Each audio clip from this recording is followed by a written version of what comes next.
Everyone, welcome back to my channel. আশা করি তোমরা সবাই খুব ভালো আছো। সকাল সকাল রেডি হয়ে দাদা, বৌদি, মা, আমি আর দাদার ছেলে আমরা সবাই মিলে গিয়েছিলাম আজকে শ্রী গুরুর সঙ্গের নাকতলার মন্দিরে। ওখানে আমি প্রথমবারই গেলাম। আমার দাদা বৌদিরা যেহেতু এই গুরুর দীক্ষিত, তাই জন্য ওদের যাওয়ার খুবই ইচ্ছে ছিল বলে আমরা দুজনও ওদের সাথে গিয়েছিলাম। আমাদের বাড়ির থেকে অনেকটাই পথ, আমরা প্রায় নর্থে থাকি আর এটা অনেকটাই সাউথে। তো আমরা সকালবেলা রেডি হয়ে গাড়ি নিয়েই বেরিয়েছিলাম। আর সেদিনকেও ছিল ভীষণ গরম, তবে সকাল সকাল বেরোনোর কারণে অতটা বেশি কষ্ট হয়নি। তো চলে এসেছি শ্রীগুরুর সঙ্গের এখানে। তো এসে দেখলাম সেই টাইমে গুরুদেবের গলায় মালা পরানো হচ্ছিল, রাধা মাধবের গলায় মালা পরানো হচ্ছিল, দেখে খুব সুন্দর লাগছিল। তো আমরা ওখানেই কিন্তু সবাই মিলে পুজো দিয়েছি। তোমরাও কিন্তু এখানে এসে পুজো দিতে পারো, তবে মন্দির কিন্তু 10টা থেকে 10:30টার ভিতরে বন্ধ হয়ে যায়।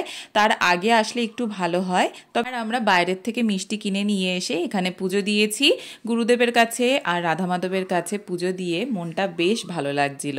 তারপর গুরুদেবের যেখানে সমাধি সেইখানে আমরা চলে আসি এবং এই জায়গাটাও বেশ সুন্দর এবং বেশ শান্ত। তবে আমরা যেদিনকে গিয়েছিলাম সেদিনকে ভিড় একটু কম থাকায় বেশ ভালো করেই আমরা ঘুরতে পেরেছি। আর প্রথমবার যেহেতু আমি এইখানটায় আসলাম, আমার তো খুবই ভালো লেগেছে। তোমরাও নিশ্চয়ই এই মন্দিরে গিয়েছো, যদি না গিয়ে থাকো আমি বলবো অবশ্যই যাও, খুব ভালো লাগবে। তারপর আমরা চলে যাচ্ছিলাম এখন খাওয়ারের জায়গায়। তবে এখানে কিন্তু কোনো কুপনের সিস্টেম নেই, তোমরা গেলেই ওখানে কিন্তু খেতে পারবে। তবে 11টা থেকে শুরু করে সম্ভবত 1টা অবধি কিন্তু এই খাওয়ার প্রক্রিয়া চলে। তো আমরা ভিতরে ঢুকে গেছি এবং একটা সাইডে মেয়েদের বসার জায়গা আর একটা সাইডে ছেলেদের বসার জায়গা। তো আমরা সবাই মিলে ঢুকে ওখানে বসে পড়েছি এবং প্রসাদ গ্রহণের জন্য অপেক্ষা করছিলাম।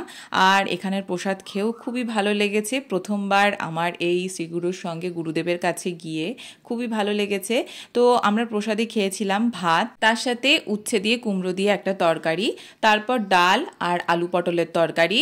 আমাদের প্রসাদ খাওয়া কমপ্লিট। এখন আমরা বাড়ির পথে যাচ্ছি। জানিও ভিডিওটা কেমন লাগলো। টাটা।